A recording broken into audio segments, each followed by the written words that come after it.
Hello anybody, I am Dota 2 and this is Alpacapatrol. I'm just kidding, my name's not Dota 2, it's Alpacapatrol. You crazy willow, you. Yeah, that's right, I called you a willow. Yeah, how you feel about that? Coco Goku is playing in this game, that's a pretty cool name. Wait a second, isn't that that's a pro player. Actually, yeah, that's Senpai, that's 1437. Okay, so, we're casting, real players. 1437 used to play for Navi US, I think. I'm not sure. I don't really remember. But anyway, now he's the coach of Team Tinker, I believe. So yeah, that's cool. We have a for real deal pro player being casted right now. I'm pretty excited about this. But this is just a pub match. This is all pick. Ranked all pick, assumedly, anyway, I actually don't know. There's the chat. His random Chen. Oh no, sad days for him.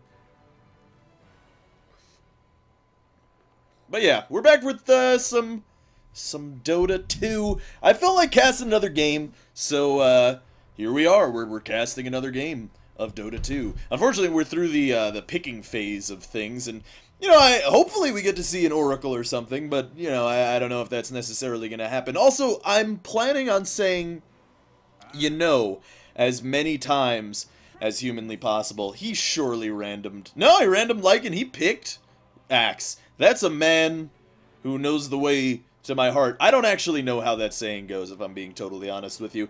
But Axe, I love Axe. He's so much fun. He's a great time. If you're ever feeling down, just go out laser dunking. In case you don't know what laser dunking is, that's when his spell is commonly known as a dunk, the culling blade, because you get dunked on if you get culling bladed as Axe. But anyway, you get a Dagon, and you get a culling blade kill, and it's wonderful. And it's not a good build, and I don't think that you should go laser dunking if you're trying to win a game. But if you want to have some fun, go ruin a pub match and do some laser dunking, because it's fun. Radiant lineup is actually rather strong. I mean, this is really coincidental that Lycan was randomed with a random Chen, because Chen actually does very well with Howl, because minion bonus damage is fantastic with Chen, as he's entirely minion based. He can basically take control of neutral creeps and make his own StarCraft 2 Protoss Deathball army, and yeah, we got an Oracle, boys! Now, this looks like it's probably a support Oracle, I would assume. Or actually, it could be a mid-Oracle and an off-lane Magnus or something. The lanes are weird. The lanes are a bit weird, but let's see. We got Venom Viva Peru playing as the Phantom Assassin, mid or Krillin. I appreciate the Dragon Ball Z reference. Playing the Oracle, we have Yeps playing on the Lycan, and they're predicting up a storm. And 456 is playing the Magnus, and he is indeed going into the off lane with that Soul Ring recipe. C9_23 is going to be playing on the Chen, who is, I don't see any other way that he would not go jungle. Off lane Tide is going to be played by some sort of a face. And then Templar Assassin, going to be played by Alacrity. I don't know, I mean, these could all be pro players, honestly. And Senpai, also known as 1437, is going to be playing the Skywrath Mage in the support role. Soyun is going to be playing as Slark, who is also a pro player, by the way. I don't remember who he plays for. And Coco Goku, also going to be playing, also a pro player. He's going to be playing on the Axe. And he just saw the ward. Yeah, he's pinging it out. I mean, he knows that the Magnus just warded there. Which, I'm actually not sure if this blocks the camp. It might block the camp. I'm honestly not entirely sure. Couldn't. Who knows?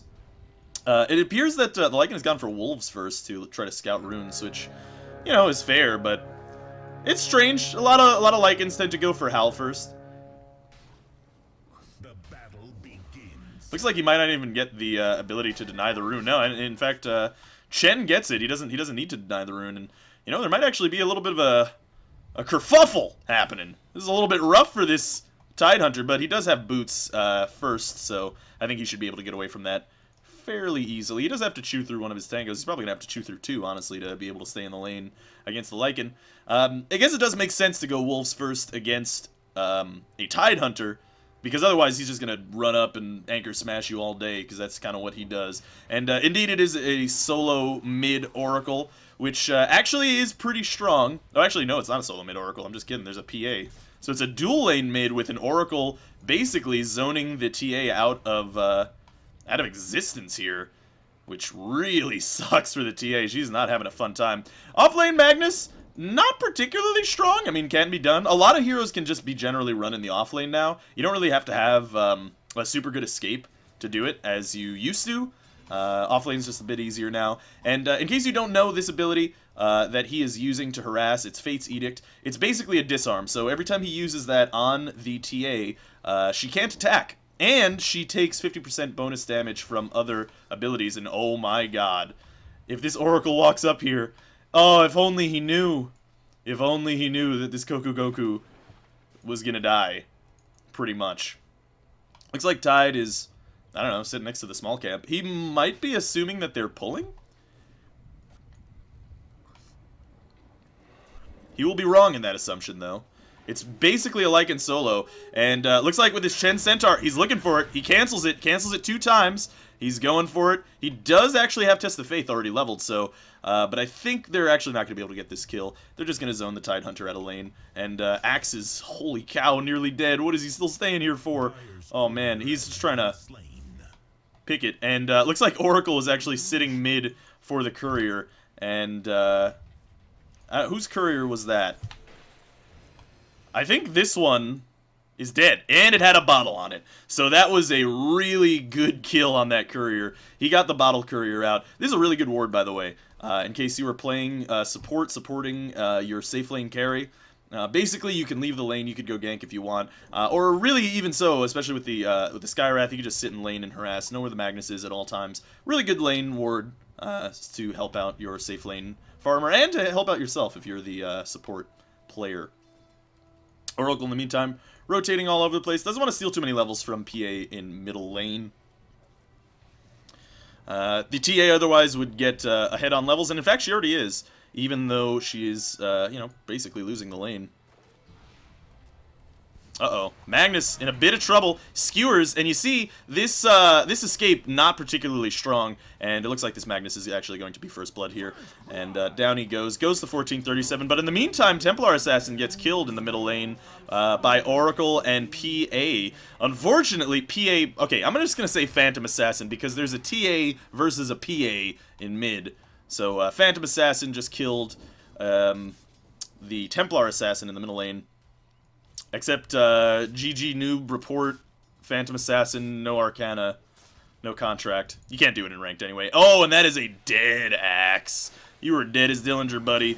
Because, he can just... Oh, wait, no, he's gonna try to deny himself. Is he gonna succeed? He's so close! Oh, but not quite. The Oracle, cancels the attack enough so that she can get the kill. I always think Oracle's a she, or I always want to say Oracle's a she, but it's totally a dude. Well, I mean, he's a space wizard. I guess it's sort of ambiguous what he actually is. No one really knows. I mean, it's unless Oracle said, hey, look, I'm a dude. You know, could totally be asexual. Maybe Oracle's race only reproduces, you know, by budding or something. I don't know. I don't know how oracles work. Looks like a little Ursa clap. Not gonna do anything. What's that actually called? Thunderclap. There we go.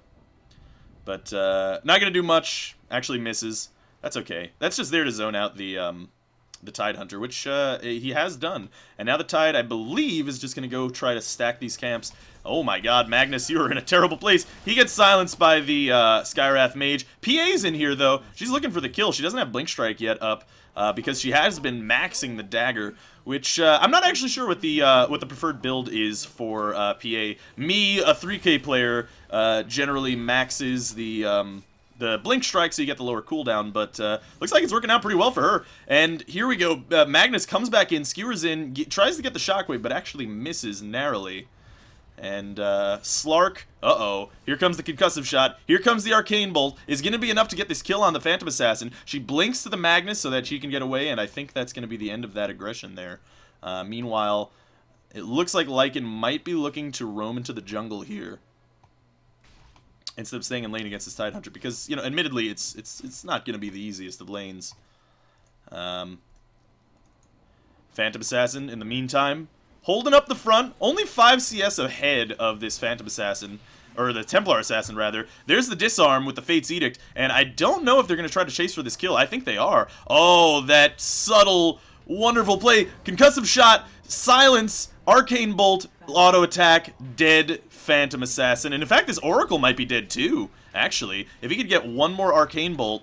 Oh, he's looking for it. He doesn't have enough mana, unfortunately, and he's actually going to try to heal himself. He actually Fate's Edict himself, but he doesn't realize he doesn't have enough mana to do the heal combo, unfortunately. So I think that aggression will be backed off there, and we can take a look at the kills, deaths, assists. 2 on the Skywrath Mage. I mean, just really generally a strong support. I mean, one of the strongest, if not the strongest supports in the game right now. Just because that burst damage and that harass damage is just so crazy. It's impossible to stop. Really falls off late game, but, you know, not as much as you'd expect. This instant silence, that's a 0 cast point silence. It's super duper strong. I mean, and the range is pretty crazy too. I mean, look at that. It's absurd. They're going to try to wrap around, try to get this Lycan or something here. Or Skywrath. Actually, it's night vision, so I don't think they saw each other, which is fairly funny. There's a ping out from the Slark about the Magnus going through the jungle, and in fact, this Axe is super dead again, unfortunately. That's 1437, you're feeding, bro! He's 0-3 in this jungle. And really, that's kind of the trouble with the Axe in the jungle, and here comes a concussive shot up on this Lycan. Ravage is ready, and he might go for it. In fact, he should, and there he goes, and that will ensure the kill, I think. Maybe. Lycan's transforming. Oh, but he misclicks, goes the wrong way. It doesn't matter. He actually might get this kill on the Skywrath. Oh, not quite. But he might block this Skywrath into the trees. He is going to get this kill. That Skywrath is a dead Skywrath. So, not a worthy, not the greatest trade, because at the end of the day, you're trading a core for a support. But, I mean, he still gets the gold. Doesn't get the XP, unfortunately. And there's a slow, and a blink, and a purge, but the Phantom Assassin melds, so she goes invisible. Actually does not have that bottle still, must be bottle crowing, I think. Oh yeah, definitely bottle crowing. So, Templar Assassin not having the best of times, really underfarmed, only phase boots and 2 branches with a bottle.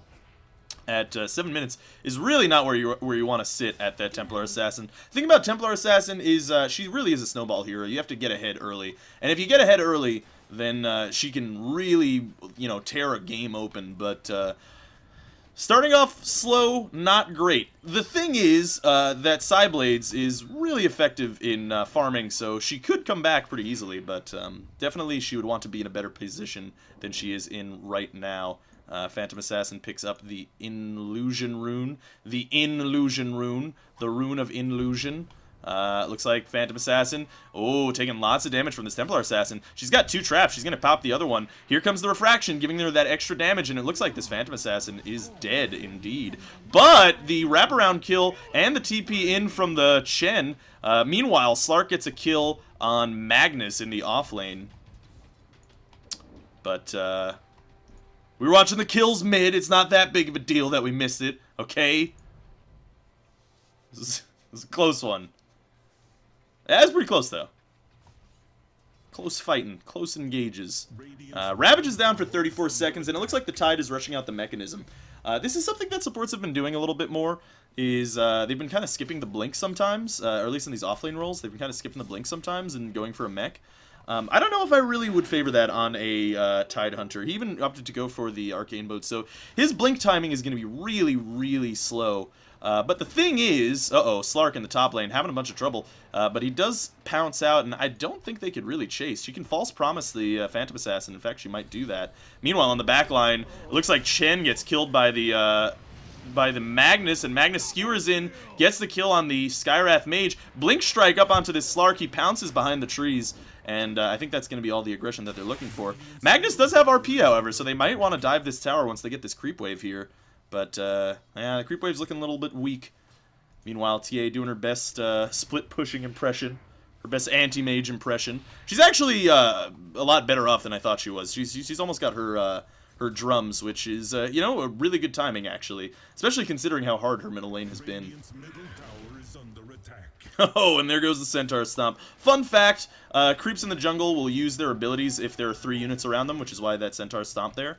and it wouldn't stop if he had only 2 of the wolves. And it looks like TA is going to look to take the Radiance Ancients. A little bit of a dangerous play, but she should be able to do it just fine. It's not stacked or anything either. But, you know, I don't think she really gains that much from doing it, besides, you know, not taking the stack away from the Tidehunter, who could be using it to his own effectiveness. It's not a crazy out there play, but, you know, she still gets some Ancients. And it looks like no one on the Radiant, unfortunately, got the last hit on that tower. That was just a Radiant creep who managed to get that killing blow. Not that big of a deal, but towers actually don't give that much money anymore due to the 6.82 changes, so... You know, you probably want to get... Oh, Slark and Phantom Assassin man-fighting. Phantom Assassin underestimating... Oh, Hand of God! But there goes the Slark's Shadow Dance, and she cancels her TP. She's gonna die. Oh, but the False Promise is there. Oh, she wants to go back in. This Phantom Assassin is a real man, even though she's a lady. Slark pounces away, and she's gonna die. I think this team did all they could to keep this Phantom Assassin alive, and she did not want to live. She was just like, no! I go out guns blazing! That's the only thing I do. Meanwhile, Magnus walks in front of this TA. Oh man, he's so lucky that that TA didn't actually kill him on that strike. That was really close. I mean, he must have been down to 50 health or something. Meanwhile, Lycan gets killed on the bottom tower, so sorry about that. Missed that again. But, you know, it happens. Sorry. Magnus running back to base. TA pushing the middle lane as well. And this game looks thoroughly in favor of the Radiant team. Or, I'm sorry, the Dire team right now. But, well, I guess, you know, really, it's honestly back and forth. I shouldn't really call out someone who's too far ahead right now. I really don't think it's that far ahead. Yeah, only 2,000 gold in favor of the Dire. So it's not a crazy difference. 5,000 XP difference is a big deal, but really not that big of a deal, honestly, in 6.82. Looks like Oracle's coming in. There goes the silence on the Magnus. He can't get his RP off. He's going to hate his life. There goes the Purge onto the Tidehunter. Nothing's going to happen off of that, and it looks like Chen actually sent back the Magnus, so he's not going to get the RP off. But Slark's coming in. There's the Gush onto the Chen. And False Promise immediately onto that hero, onto the Chen, and that might be the actual death of Oracle, but the PA jumps in, gets a crit, takes out that Skywrath Mage, but she might die for this right now, and in fact she will. There goes the dunk, and it feels good. Oh man, it feels so good. The spin from the axe might get the kill. Actually, the skewer into the RP is doing a lot of damage. Slark goes down from the shockwave by the Magnus. Chen is getting negative earned, and now the Magnus is. And this might be a double kill, or at least 2 kills for the Dire. But the Tide actually cancels his Anchor Smash and misses it when he tries to go for it a second time. Chen gets away. So a little bit of a misplay from the Dire team, but I think it actually all works out. Meanwhile, Oracle comes back in trying to be a real man, and he really can because he's got that False Promise ready to go, as long as he doesn't get ravaged or something, which, you know, 43-second cooldown now. Looks like Tidehunter's just going to TP away, unless this PA gets a miracle crit, which I don't think is even possible. That kill was not going to happen, and Tower's now in deny range here in the bottom lane if the Radiant want to TP in, but they're probably out of TPs. That tower actually might go down. Yeah, that tower's going to go down to creeps. Oh, if he gets it! He did! That's a lot of gold actually denied from the Dire team now. Used to be not that much, but now it's like you get nothing from the tower when you get denied. And meanwhile, the Axe has 2,000 gold, pretty close to his Blink Dagger, which is what I assume he's going to be going. He's got an urn with 0 charges, unfortunately, though. Meanwhile, PA trying to get that catch-up Radiance, or, I'm sorry, not catch-up Radiance, catch-up Ancients, rather. Meanwhile, Axe in a tough place, Coco Goku. You gotta get out of there, buddy. He's 100 gold from Blink. He definitely doesn't want to die right now. But Magnus is very underfarmed, very far away from his Blink Dagger, actually. Concussive shot onto Chen. But I don't think it's going to do anything. Oracle coming in off the backline. She gets the Purge. She gets the stun off. And the crit.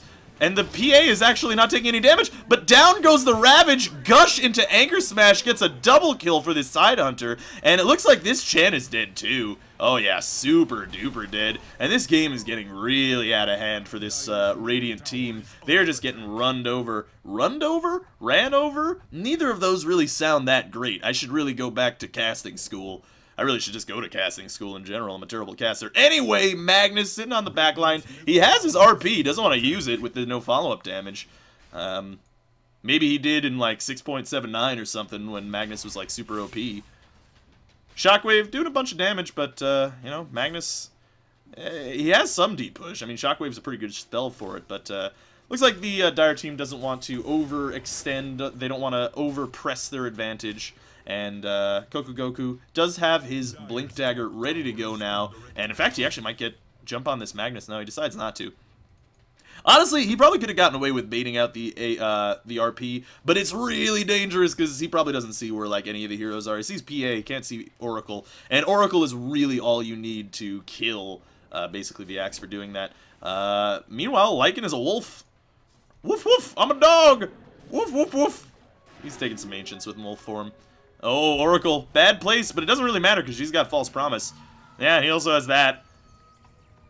Goes for the disarm instead of the false promise, but really doesn't really matter which one you do. I mean, I guess you're saving 150 mana, which is fine, and honestly, he gets away from not dying, so either way doesn't really matter. The only reason I say is because false promise has a 20-second cooldown, and you know, again, we have another Oracle maxing the Fortune's End. I don't get that at all. Doesn't make any sense to me. I don't see why you would. I mean, yeah, you do more AoE damage. I suppose, okay, in this specific scenario, it could be really good if the Magnus gets a really good RP, because then you're doing 300 damage in an AoE, which is, you know, very strong. I won't lie about that. It's pretty good. So you have that. Also, if you're going for the Purifying Flames into Fortune's End into Purifying Flames combo, okay, I see that too, because you get a lot of damage out pretty quickly. But even so, I don't know, man. I don't know if that's the best build. I really think Purifying Flames just gives you so much more utility, especially if you're playing into this support role. And looks like crazy crit onto this Templar Assassin, but it doesn't really matter because she's got Refraction up. False Promise on the Oracle on the back end, and Axe gets the Culling Blade, dunk down, dunk 2, didn't actually manage to get it down. False Promise, but the silence out on this Oracle, and Oracle is dead.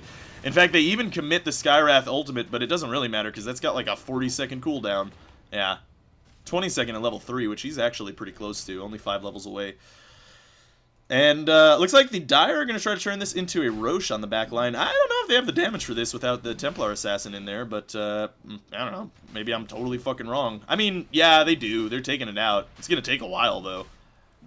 But I don't think that the Radiant are going to do anything about it. I mean, there's no blink on the Magnus. He's actually pretty close, but he's not going to go in there and RP without any backup, especially not without that Blink Dagger.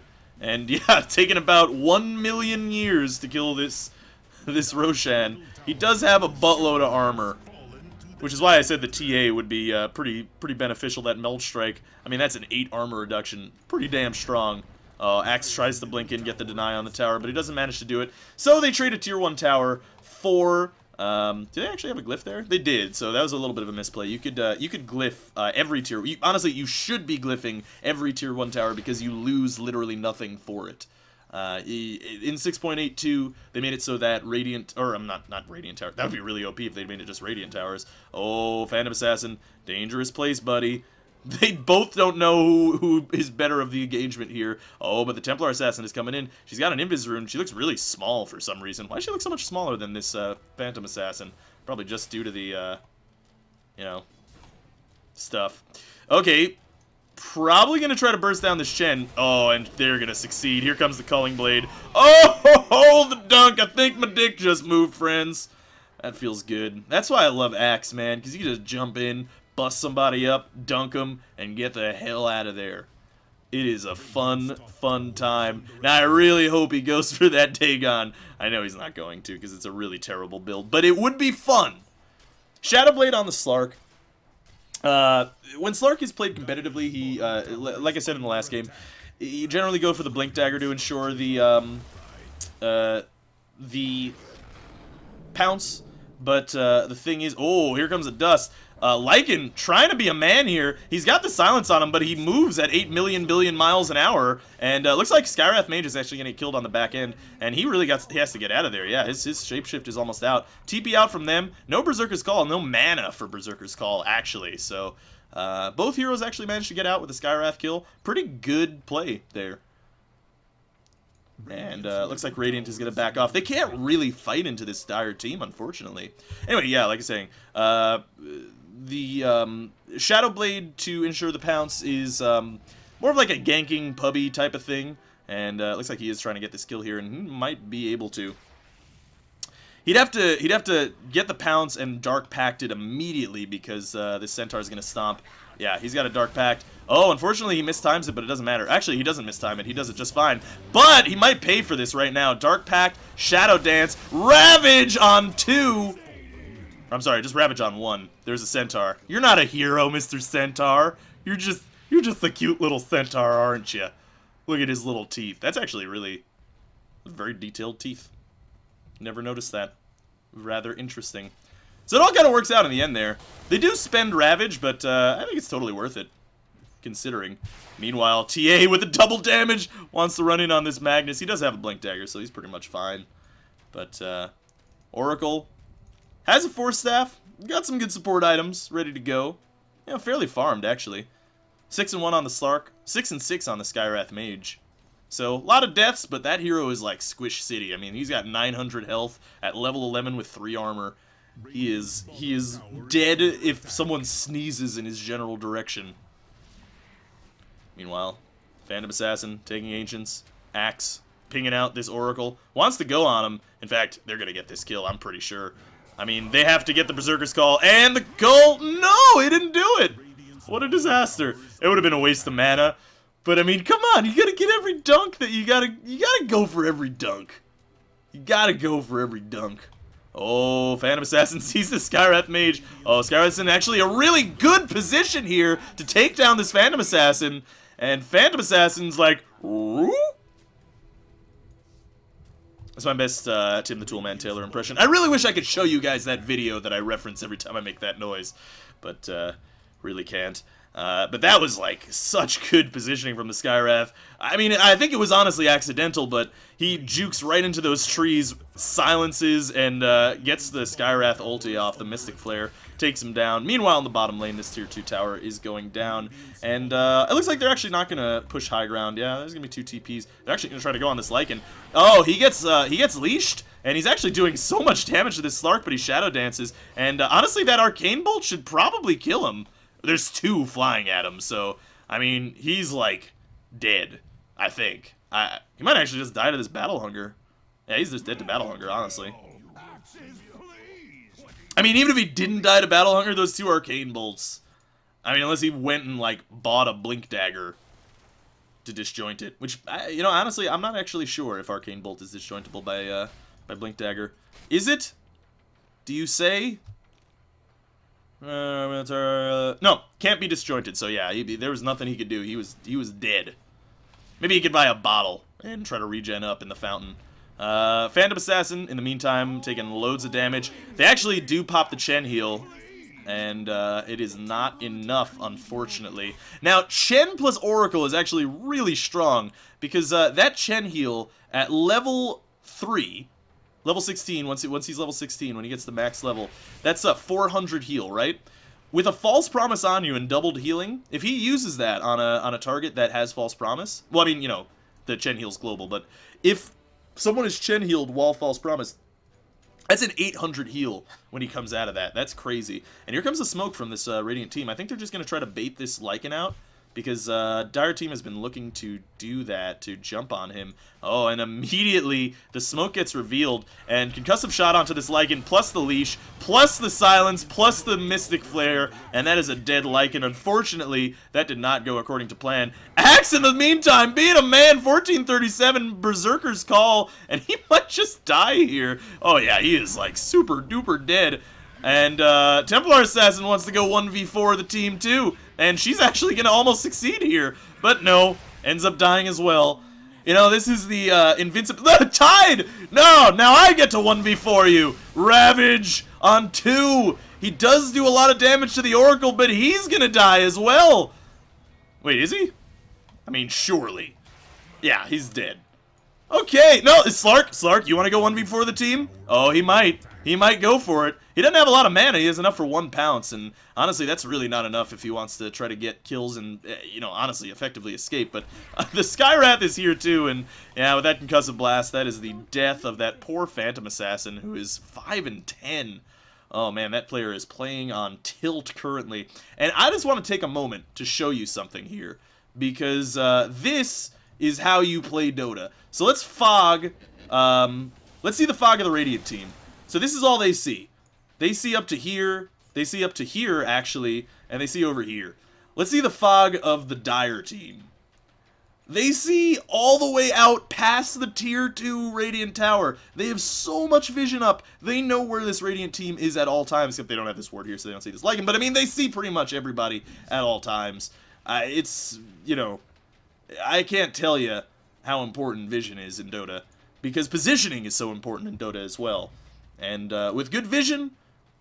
Wait, no, you'd have to do it backwards if you did it like Yoda. Sorry, I won't do the Yoda impression. I think it's better for everyone, honestly, if I don't do the Yoda impression. Level 2 Necro Book, finished on the Lycan.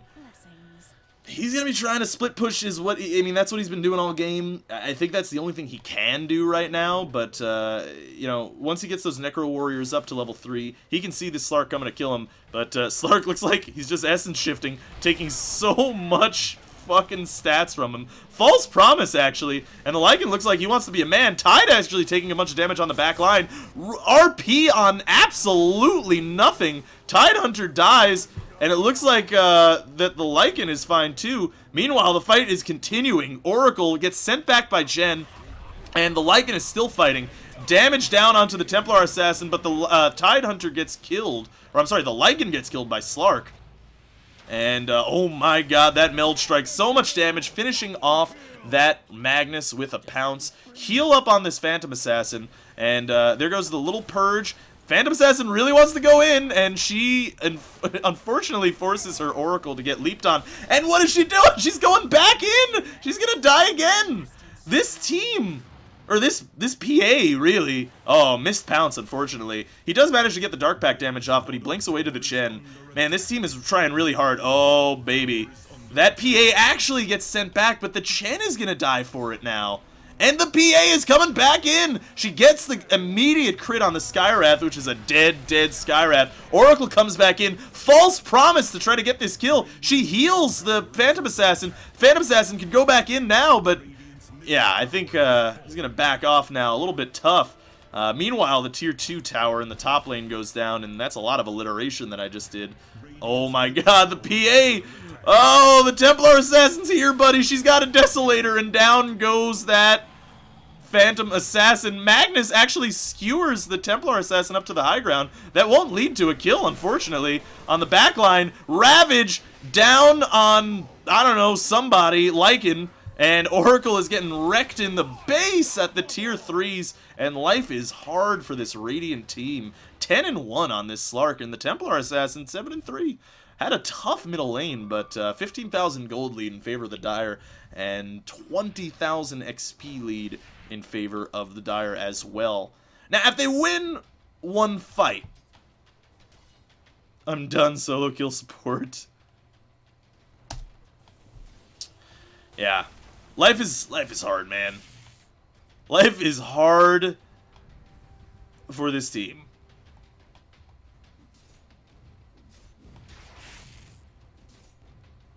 Yeah, it looks like a little bit of banter between the players here. Slark, he dark packs up on this Magnus. Magnus skewers away, and the Phantom Assassin wants to be a man, and the Phantom Assassin dies again.